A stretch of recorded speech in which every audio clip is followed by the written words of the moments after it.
Imagine yourself as a dartboard. Everything and everyone else around you may become dart pins, at one point or another.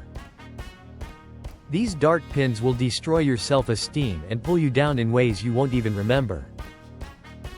Don't let them destroy you, or get the best of you. So which dart pins should you avoid? Number 1.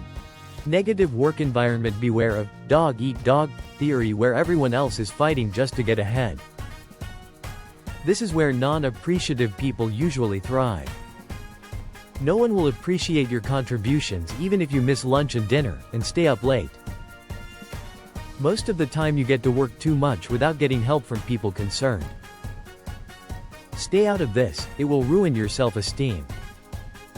Competition is at stake anywhere. Be healthy enough to compete, but in a healthy competition that is. Number 2.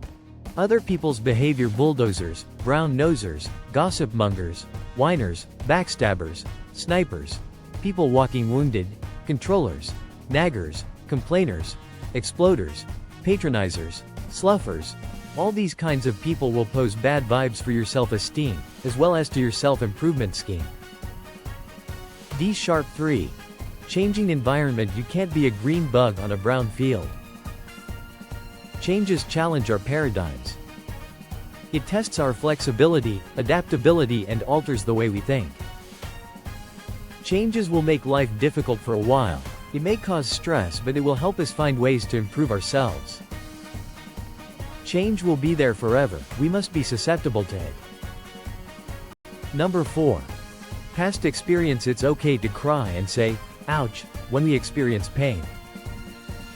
But don't let pain transform itself into fear. It might grab you by the tail and swing you around. Treat each failure and mistake as a lesson. Number 5. Negative worldview. Look at what you're looking at. Don't wrap yourself up with all the negativities of the world. In building self-esteem, we must learn how to make the best out of worst situations. Number 6. Determination theory. The way you are and your behavioral traits is said to be a mixed end product of your inherited traits, genetics, your upbringing, psychic, and your environmental surroundings such as your spouse, the company, the economy, or your circle of friends. You have your own identity. If your father is a failure, it doesn't mean you have to be a failure too. Learn from other people's experience, so you'll never have to encounter the same mistakes. Sometimes, you may want to wonder if some people are born leaders or positive thinkers. No. Being positive and staying positive is a choice. Building self-esteem and drawing lines for self-improvement is a choice, not a rule or a talent. God wouldn't come down from heaven and tell you, George, you may now have the permission to build self-esteem and improve yourself. In life, it's hard to stay tough, especially when things and people around you keep pulling you down. When we get to the battlefield, we should choose the right luggage to bring and armors to use, and pick those that are bulletproof. Life's options give us arrays of more options. Along the battle, we will get hit and bruised. And wearing a bulletproof armor ideally means self-change. The kind of change which comes from within. Voluntarily.